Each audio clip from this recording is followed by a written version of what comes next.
advisory and financial planning services are offered through Simplicity Wealth LLC and SEC Registered Investment Advisor. SEC registration does not constitute nor endorse of the firm, nor does it indicate that the advisor has attained a particular level of skill nor ability. Investing involves risk of loss.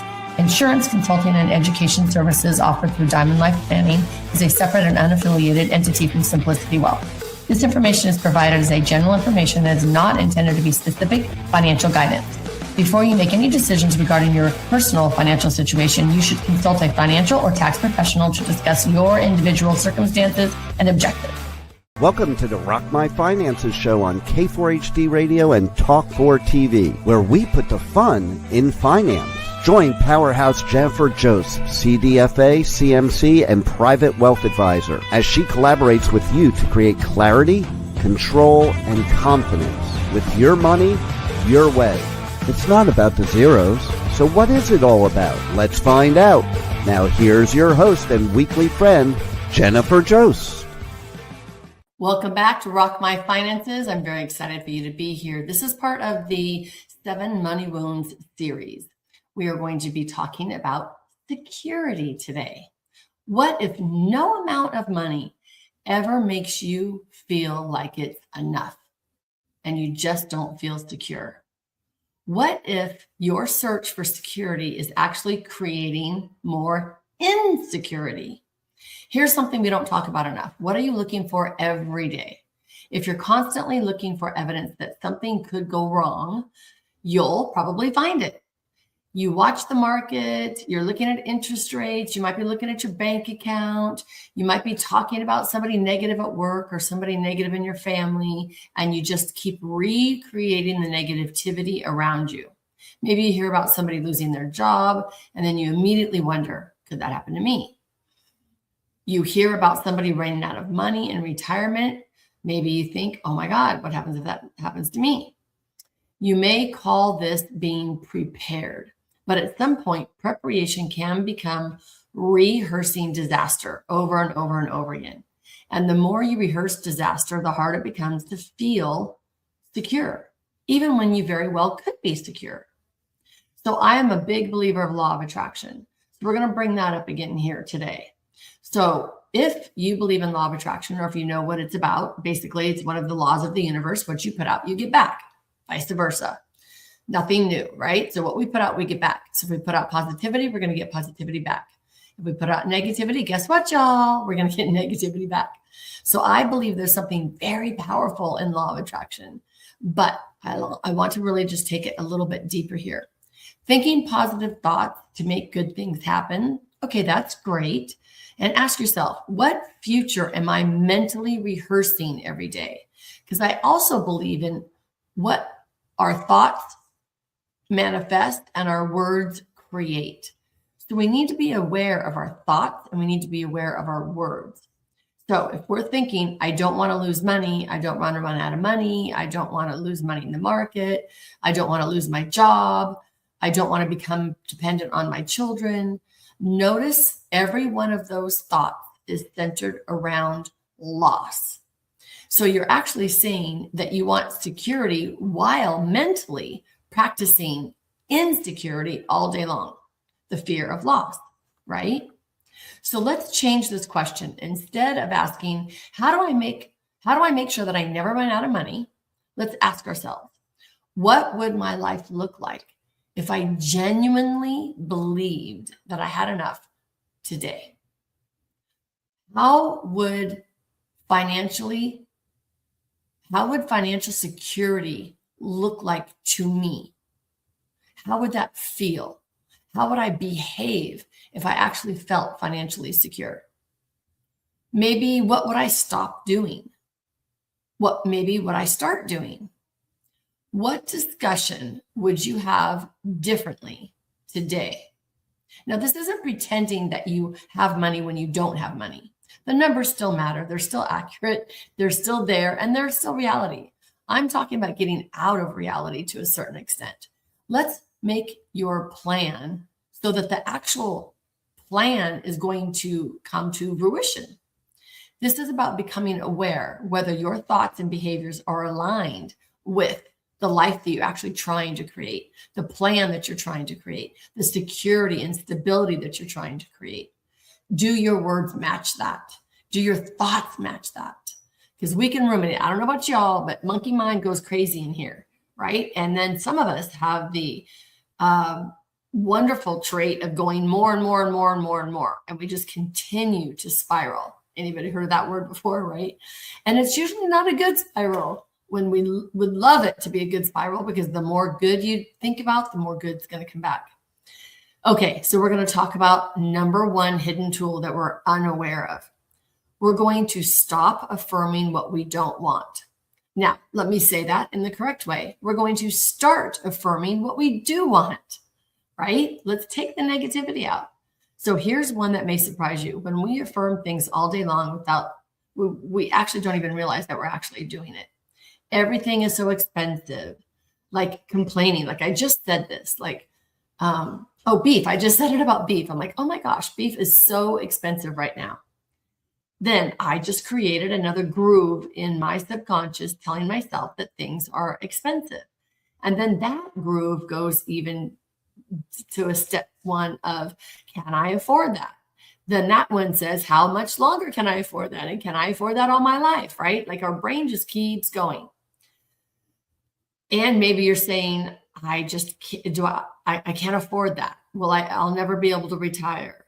I have to keep working. I can't lose this money. I'm terrified of another 2008 market crash. Say something, we're saying something often enough, and it eventually sounds like the truth to us. So if we say it over and over and over again, we start to believe it. So for 1 week, here's your homework. I love it. Become a detective of your own language.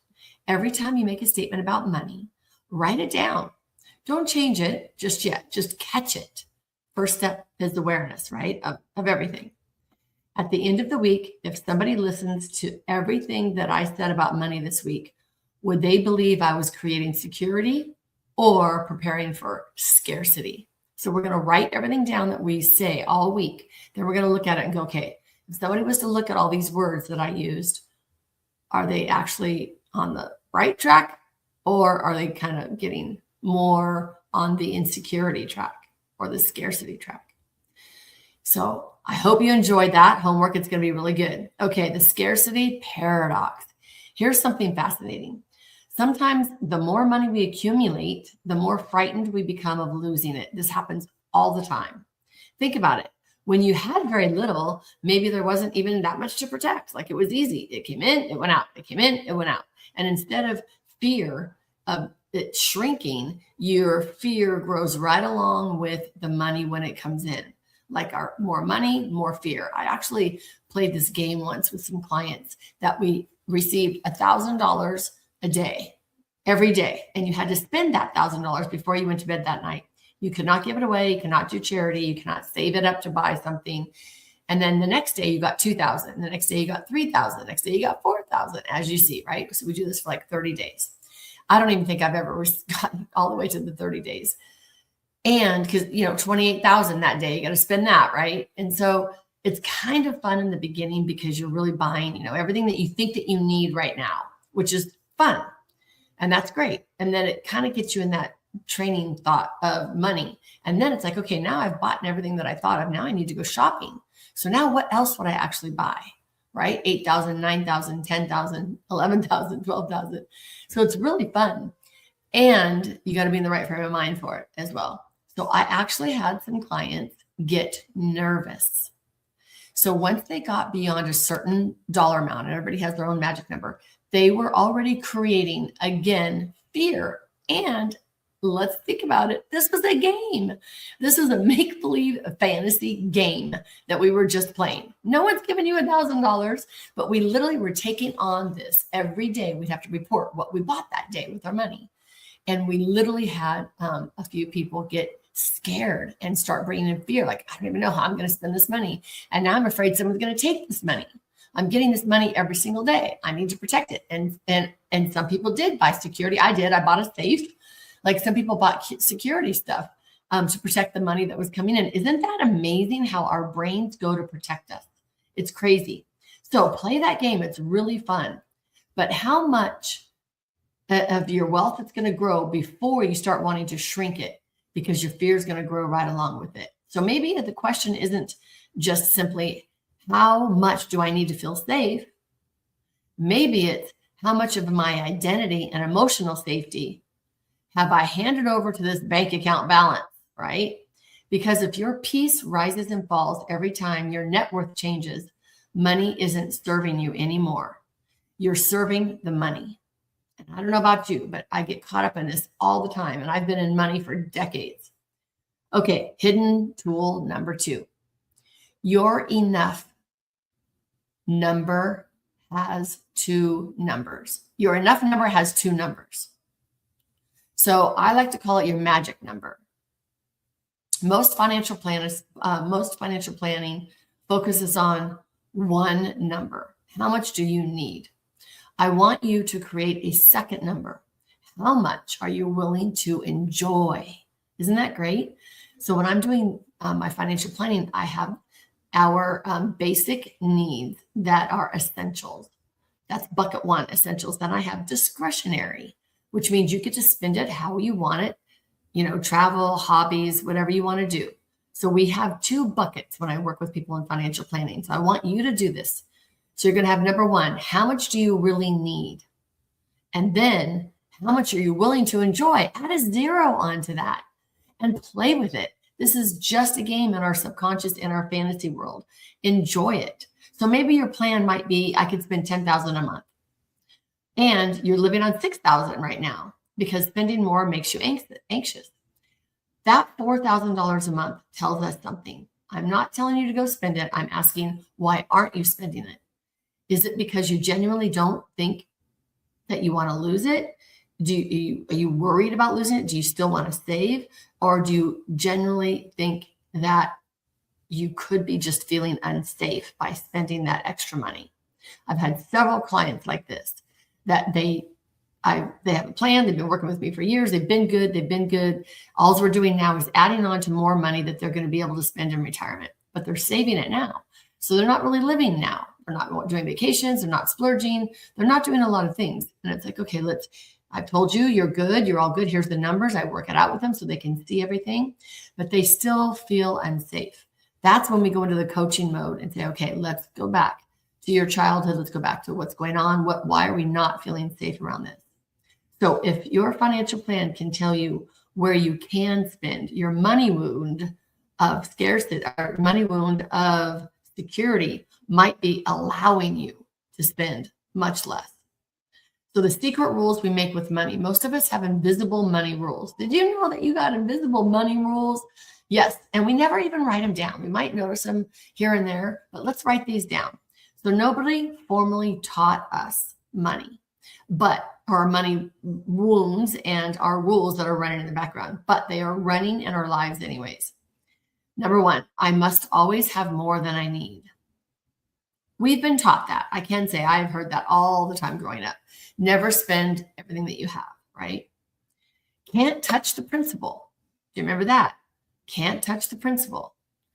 Debt is always dangerous. Well, that's completely inaccurate, and that could be running in your background. Debt is always dangerous. Leveraging other people's money is an absolute way to get wealth. Absolutely. So debt is not always dangerous. Bad debt is bad debt. Good debt is good debt. Spending money on myself is so selfish. Yeah. So being a single mom for many, many years, that's in the back of my head all the time. Like still, even to today, like I'd much rather spend it on my kids than myself.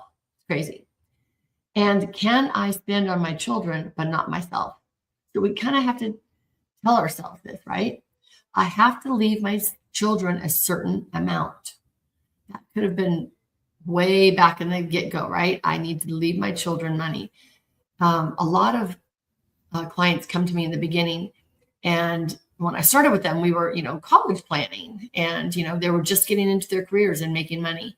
And so they would want the college funded before they started saving for the retirement. And it's like, no one is going to fund your retirement.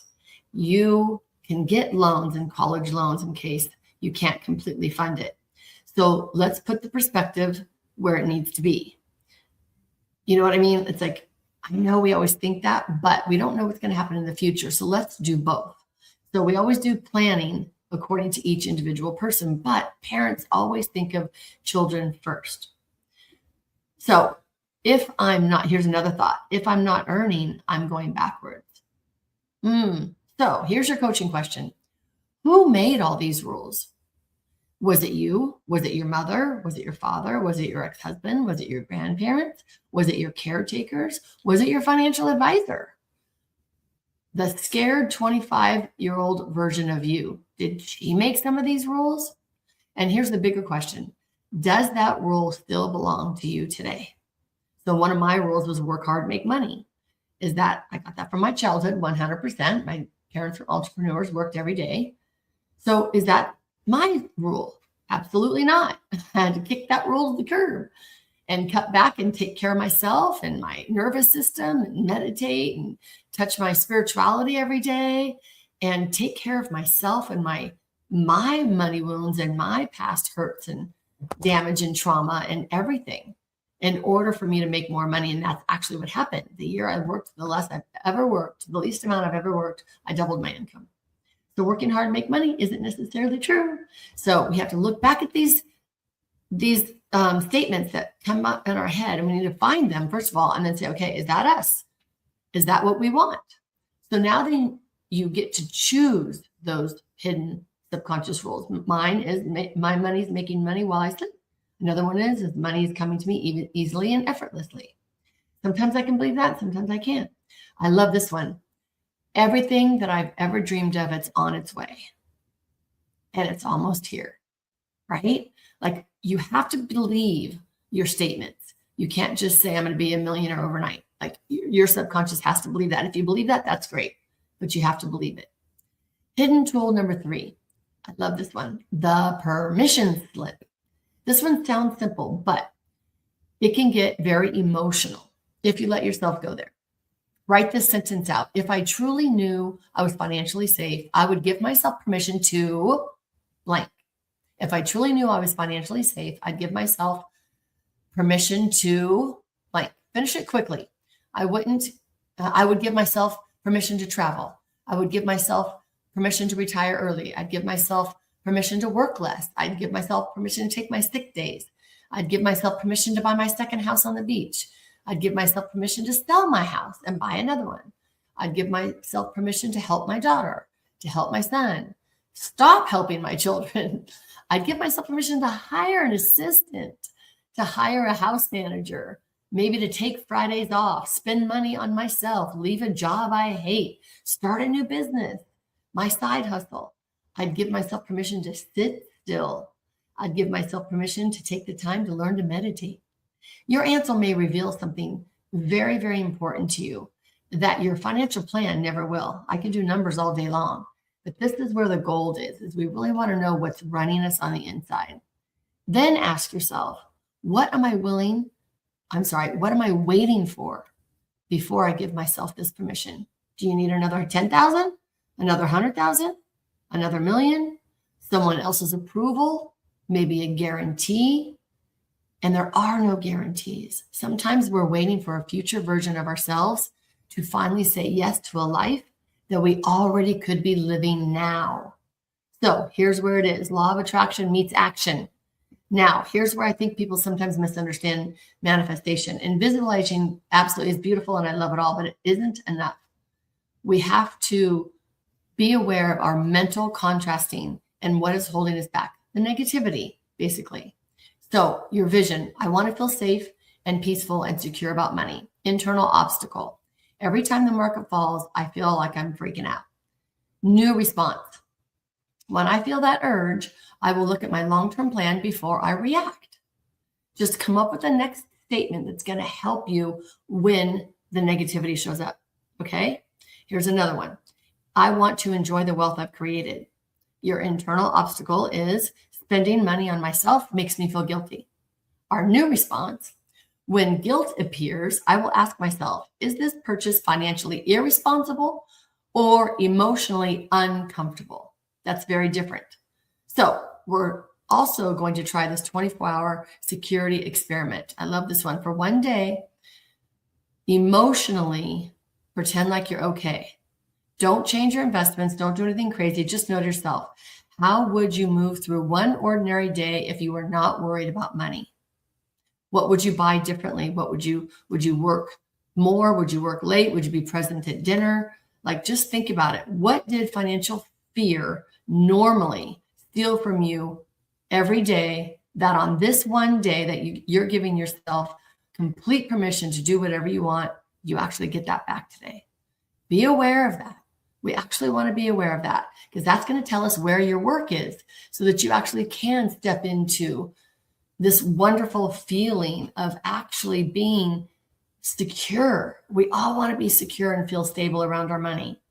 And it's so important to do that.